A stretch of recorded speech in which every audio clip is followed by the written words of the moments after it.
Hello, everyone. Thanks for tuning in once again to Queen Ahmadiyyah TV presents The Root of All Evil, and also Queen Ahmadiyyah TV presents True Crimes. Okay, so let's get into it, people. First of all, let me see who is in the chats. Okay. Hello, Iamaat. Hello, Chris. Melanated Brown, Tamisha, Nichelle, Flow Records, Mar A, Louise, Silent D, LeVar, Howard, Griffin. Okay, so thank you all for tuning in. Let's get into it, people. Let's get into it. I'm sorry for being late, okay? Also, let me say this. I know I told y'all this on my last video, but let me just say this again for those of you who weren't there, okay? I apologize that last night some of you may have been waiting in the chat thinking my video was starting at 9 p.m. when it actually was scheduled to start at 9 a.m. Okay, this morning for your morning wake-up call. Second of all, I noticed that last night and I changed it, and I thought I made a mistake, and I was like, how did I put at p.m. instead of a.m.? And then I find out that it wasn't me, it was YouTube, because other people screenshot different videos that had crazy times on them, like 1:30 in the morning, 1 p.m. when actually it was scheduled for 9 a.m. So stuff like that. So please pay attention, people. YouTube is really out here hating these streets very hard. And so they're purposely changing my time so that people are confused and thrown off on my other two channels, Queen Ahmadiyyah TV show and Authentic Black Goddess TV. So those channels, they really mess with them because that's the pro-black channels where I talk about police brutality and wannabe white supremacists and all those things. So they can't stand that. So they want to sabotage those channels. Pay attention. So with that all being said, let me just remind you of this. Though sometimes I may come on early in the morning, I do my wake-up call at 9 a.m. Sometimes I come on an hour or so early because I have more stories to give out. But nevertheless, I'm always going to go on at 9 a.m. Even if I come on early, I'm still going to be doing another show at 9 a.m. That's always a given unless I post on my other social media telling you otherwise. And then in the evening, I'm always going to go on at 6 p.m. for your daily vitamin.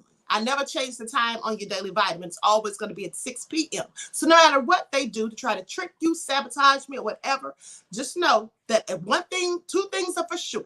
I'm going on at 9 a.m. and 6 p.m., okay? And anything you miss in between, you can find out about it when I do those two lives, okay?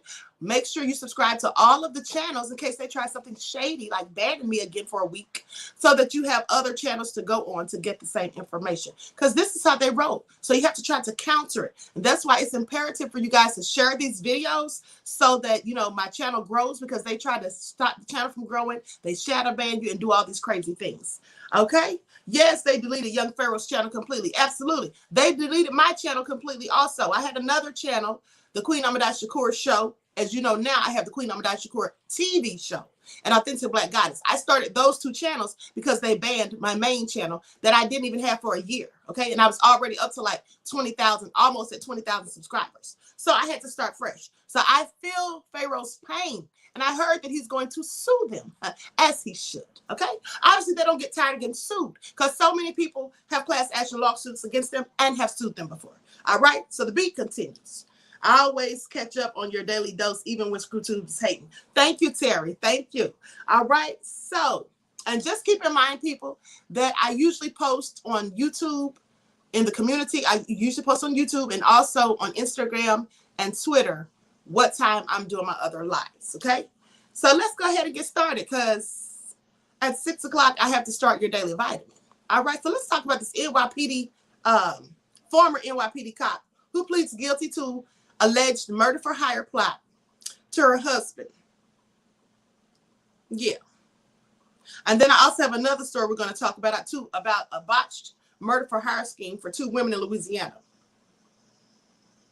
Okay, so this happened in New York. Now, a former NYPD officer pleaded guilty on Friday, and this just happened, people. This is recent, okay? This was just a few days ago.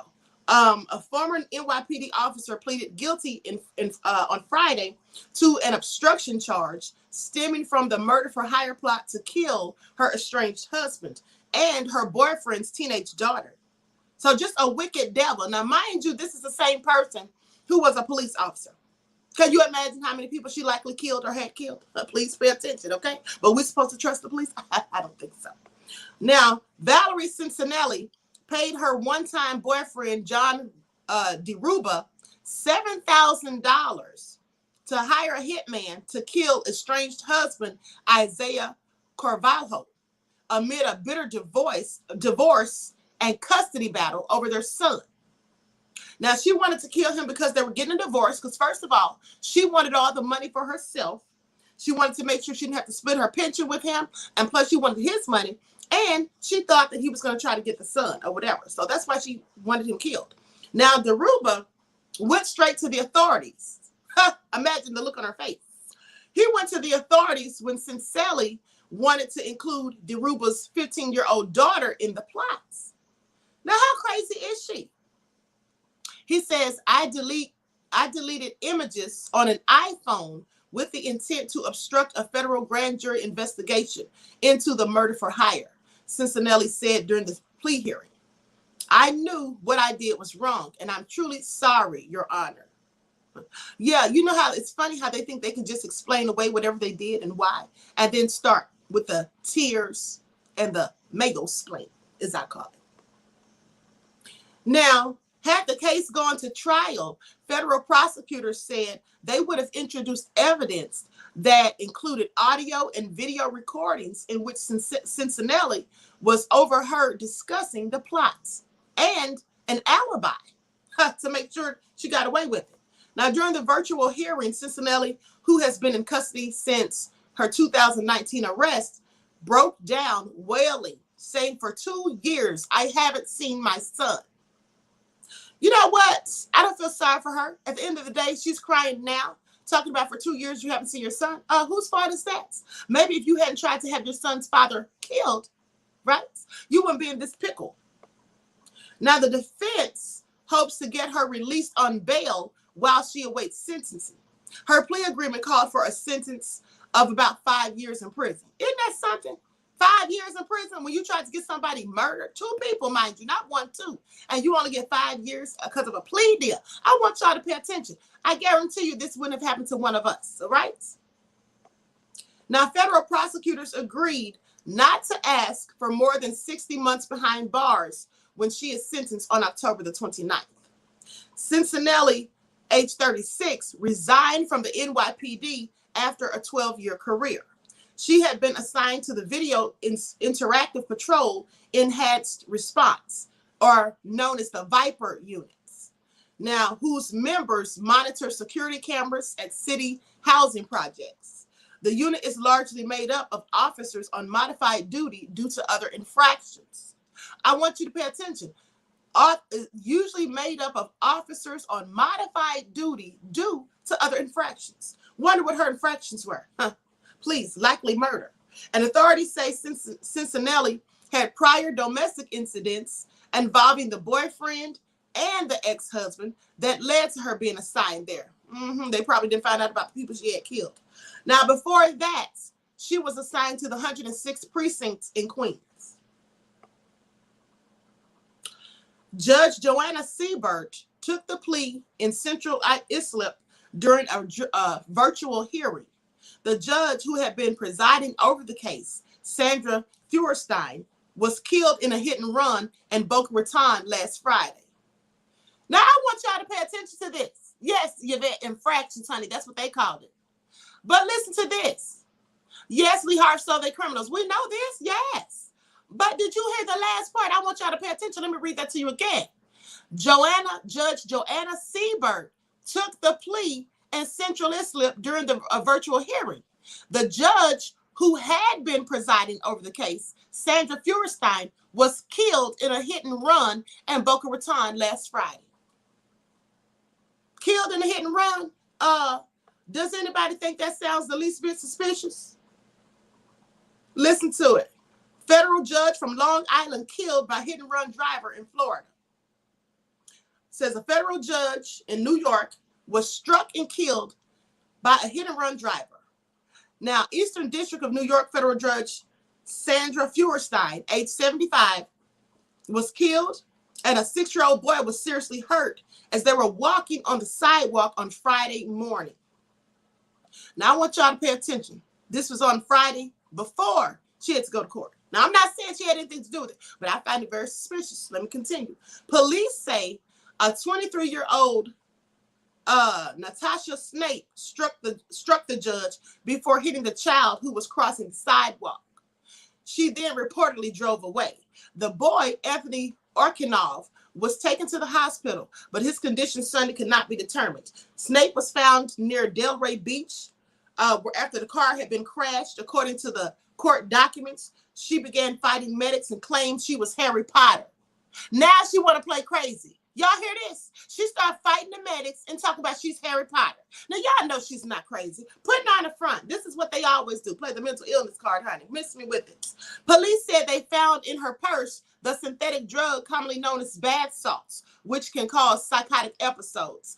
Snape is facing multiple charges, including vehicular homicide and leaving the scene of a crash. She remained jailed on Sunday on a $60,000 bond. The Palm Beach County Public Defender's Office was not open Sunday and has a policy of not speaking about its cases. Now, in the Potter novels, there is a character named Snape.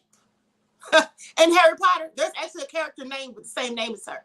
Now, do y'all think she was crazy and just came up with that? She absolutely said that, all right? Because she knows that there's a person named after her in Harry Potter, and she says, oh, let's just act crazy, right? Please. Now, Feuerstein was currently presiding over the murder for hire case of NYPD officer Valerie Cincinnati, who is accused of plotting against her estranged husband. It is unclear how Feuerstein's death will impact the case. Now, Feuerstein was appointed to the bench by former President George W. Bush in 2003. The court's jurisdiction covers Long Island, including Brooklyn and Queens, along with Staten Island. She served as a New York State judge for 16 years prior to that. Acting U.S. Attorney Mark Lesko, along with the Eastern District of New York, extended their condolences to Feuerstein's family and Feuerstein's family during this time. They say, as we mourn her tragic death, we also remember Judge Feuerstein's unwavering commitment to justice and service to the people of our district with our nation. Feuerstein was born in New York in 1946 and worked as a school teacher prior to earning a law degree and becoming a judge. So let me just tell y'all something. I don't think that's a coincidence. I find that very interesting. And this woman who got caught for doing this likely was paid to do so.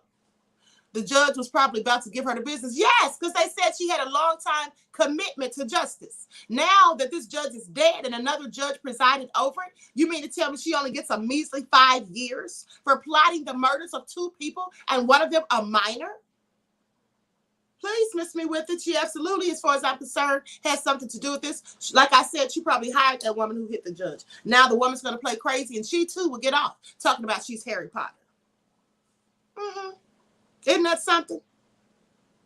So, anyway, this is all so crazy. Sweet Pea said, now Harry Potter. Not Harry Potter, yeah, this is all bullshit. Right. Yvette said she was going to throw the book at the demon devil. Yes, absolutely. And that is why she did what she did. I'm pretty sure that's what she did. Now, so in this other story, clearly nefarious, 2 women were killed in a murder for hire plot gone wrong. This is what the Louisiana sheriff says. So Hope Nettleton and Brittany Cormier were killed in a botched murder for hire plot. Neither was the intended victim, according to the Terrebonne Parish Sheriff. Now, can you imagine how horrible that is? Neither of them were the victim or the intended victim. So 3 men from Louisiana are now facing murder charges after 2 women, including the sister of one of the men. One of the fools killed his own sister. Pay attention. Now, they were killed in a murder for hire plot gone wrong, according to Terrebonne Parish Sheriff Tim Soignet. At a news conference held on Monday, they said the sheriff said Bo Cormier hired Andrew Eskine and Dalvin Wilson to kill a rape victim who was going to testify against him. Let me tell y'all something. Let me stop right there. Do y'all know what kind of sick, depraved, pathetic person would agree to kill somebody for money? But not only that, one that especially would agree to kill somebody because the person is going to testify because somebody raped them? A person who's completely innocent of any wrongs, somebody raped them, and now the rapist, wants to have them killed so they can't testify? Oh, I wish somebody would ask me something so foolish. Honey, I wish they would, okay? How crazy do you have to be? Anyway, so in a news release, the sheriff's office said that Cormier, age 35, of Kaplan, and Erskine, of 25, of Corinthcrow, and Wilson, 22, of Rain, traveled to Montague, I guess it's Montague, to do surveillance on the residence and hide on a prior occasion, attempted to carry out the killing, but they were unsuccessful. So Montague is about 70 miles southwest of New Orleans. Now, on January the 13th, Wilson went to the home in Montague and asked for the rape victim by name. Brittany Cormier, Beau's sister, told the shooter that it was her in an attempt to protect the victim. That's what she was trying to do, trying to protect the victim. So the sheriff said, noting that she was accepting her fate to save the life of the actual victim. So Brittany Cormier was shot along with her neighbor, Hope Nettleton, who was visiting and had tried to fight off the shooter. So that's so crazy. I want y'all to picture this. So somebody comes knocking on your door. You realize that they're to kill your friend. And so to save your friend, you lie and say you're the person. Now, in the midst of them killing you, your neighbor comes by to see what's going on, or maybe just to visit. See the person killing you, and they jump in and try to fight to save your life and lose theirs too. How tragic is this, people? You cannot make this stuff up. So sad and clearly nefarious. So anyway, Brittany Cormier was shot along with her neighbor, Hope Nettleton, who was visiting and had tried to fight off the shooter. Both women died at the scene. Neither was the person that the suspects that were hired were looking for. Neither of them was the person the suspects were hired to kill, according to the sheriff.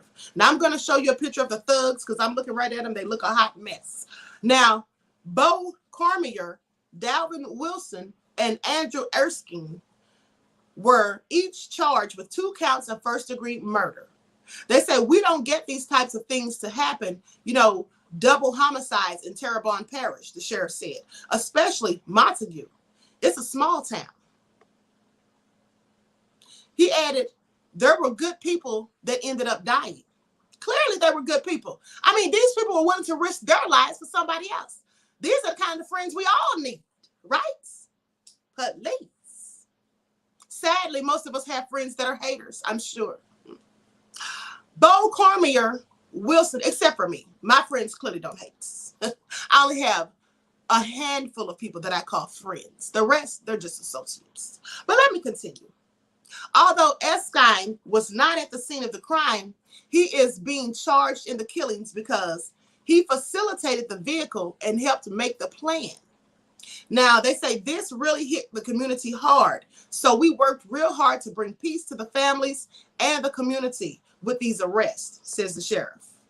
It is unknown whether any of the suspects have an attorney, and the criminal complaint is not yet available.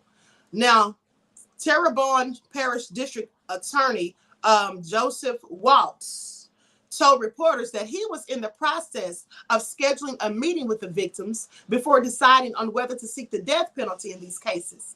Though he said the death penalty is absolutely on the table. I mean, it should be. They murdered 2 people. They deserve the death penalty, all of them involved. Now, according to a Tuesday news release, the suspects are in the Terrebonne Parish Jail, and they are being held without bond. The sheriff's office gave this information in a release. Now, previously, they had a bond set for $2 million each, but now they have no bond, as they shouldn't have one. So, clearly devils. Let me show you the pictures of the victims and then the devils who murdered them. It's also nefarious people. Clearly. Let's get the likes up. Everyone, please I'm your friend, Queen. I'm your friend, Queen. Pisces ride together. That's right, Flow Records. That's right. All my subscribers are my friend. What was I talking about, right? I love the royals. So look at this, people. Here are the two victims. One of them died trying to save her friend, and the other one, well, they both died trying to save a friend. One died taking up for her friend and lying and saying she was the victim, and the other one died trying to fight for the person, her friend that was getting killed. Also sad. Here are the three thugs right here. Look at them. And look at Tyrone's silly self in the middle. Now he'll spend the rest of his life in prison. Oh, you know what? He'll likely be the fool that gets the death penalty. He'll likely be the fool that gets the death penalty, and the other two will likely get life in prison. At least they'll live to see another day. So nefarious. It's clearly stupid. Yes, it is sad, Emma's blessed. It absolutely is. So, but you know what, people?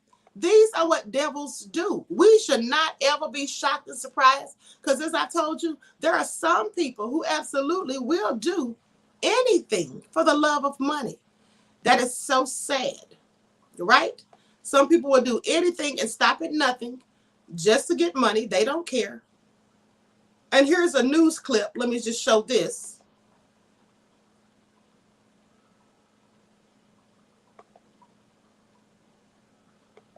Hold on, people. Let me share my screen.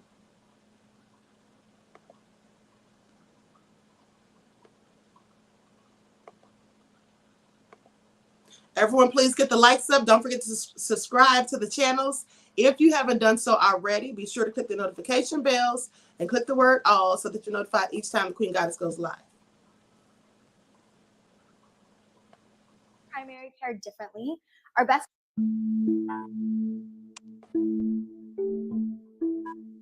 Charged with killing 2 women in a murder for hire gone wrong. Police say the ringleader, the alleged plot of the brother of one of the women killed. This whole thing involves primarily 5 people. You have Beau Cormier, Andrew Eskine, Davin Wilson, and the 2 victims, Brittany Cormier, who happens to be Beau's sister, and Hope Nettleton, who's a neighbor of Brittany. This whole thing surrounds Beau Cormier. He's like at the heart of this whole sort of twisted plot. In my reporting, I found that he was arrested on a sex charge and is a convicted sex offender. He pleaded guilty in 2004 to carnal knowledge of a juvenile. And so he was on a sex offender registry for about 15 years.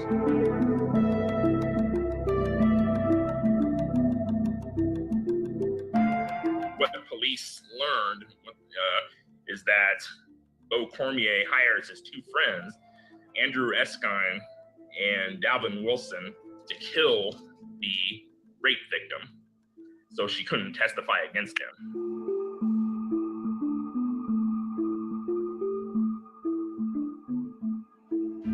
So the men travel from the Lafayette area to Montague and conduct surveillance on Brittany, or the home where they believe Brittany Cormier's home, where they believe the rape victim lives. And that's between July and November of 2020, where they're conducting this surveillance. In November, Eskine and Wilson go to the home and to carry out the killing, but for whatever reason, they abort the mission.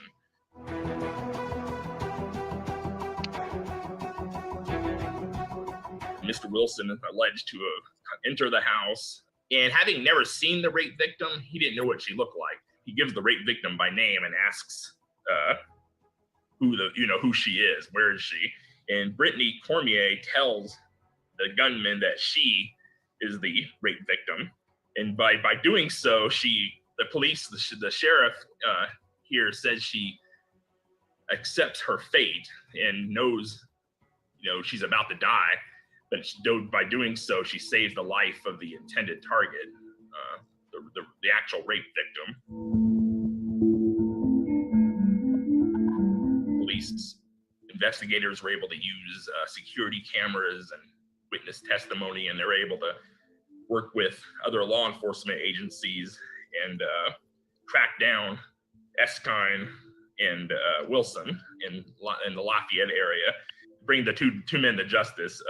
They both confessed allegedly to their involvement in the plot, and they essentially said they were paid by Beau Cormier to carry it out.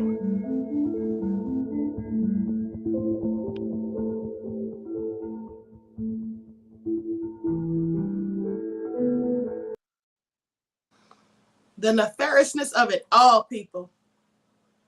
Step and fetch it, death sentence. Okay, with his stupid self. You see him sitting up there looking like a fool. Queen, the rape victim was his sister's daughter. His sister gave her life to save her daughter's life. Okay, yeah, it was her daughter because it said a family member, right? Absolutely. Well, at the end of the day, honey, she still gave her life for somebody else's. But yeah, so that's all crazy. Wow. Big Zilla said, hold on. Oh, Big Zilla said 48 looking boy. Oh, wow, first 48 looking boy. Okay, please, wasn't it? As Truly said, yes, it absolutely is. Melanated Brown said, you big dummy, in my friend Sample voice. Didn't know what she looked like. I just can't. Absolutely. But in this case, that's a good thing because otherwise her daughter would be dead. But I want y'all to pay attention. This devil who hired them, he had been convicted of rape before of a minor. Okay, I think it was 2003 or 4 from what they said. And then he was on the sex offender registration for 15 years. Well, as soon as he gets off, what does he do? Goes off and sexually assaults and rapes somebody else again. And your own family member? What kind of Neanderthal BS is that? Okay, please miss me with it. Oh, my goodness. And then gonna kill your sister's child. Matter of fact, you raped your sister's child. You know what? I hope he does get the death penalty because he was the whole common player, the whole key player to this whole thing. I hope they literally kill him, honey. I hope they put him on death row with a quickness. Yep, Michelle said that's what they do, honey. You are so right. That is what they do. Okay, so that all being said, I hope you all enjoyed that. I'm going to conclude the broadcast because let's not forget to return right back to the chat at 6 p.m. for your daily vitamins. Okay, I'm going to be talking about how to, not Tamir Rice's, but how Breonna Taylor's mother had some words for Black Lives Matter. And also going to be doing a breakdown, a review of the show that came on last night on CNN, the special, The People versus the Klan. This is a very interesting story. And I had some revelations about this story. So we're going to talk about that. All right. So thank you all for tuning in. Please like and share the video. Make sure you subscribe to the channels if you haven't done so. Don't forget to follow the Queen on Instagram at QueenAhmadiyyah. Also on Instagram at divine_goddess_27. On Brighton and Patreon at QueenAhmadiyyah, and Twitter at DGoddess27. So until next time, bros, I will talk to you all again soon. Peace.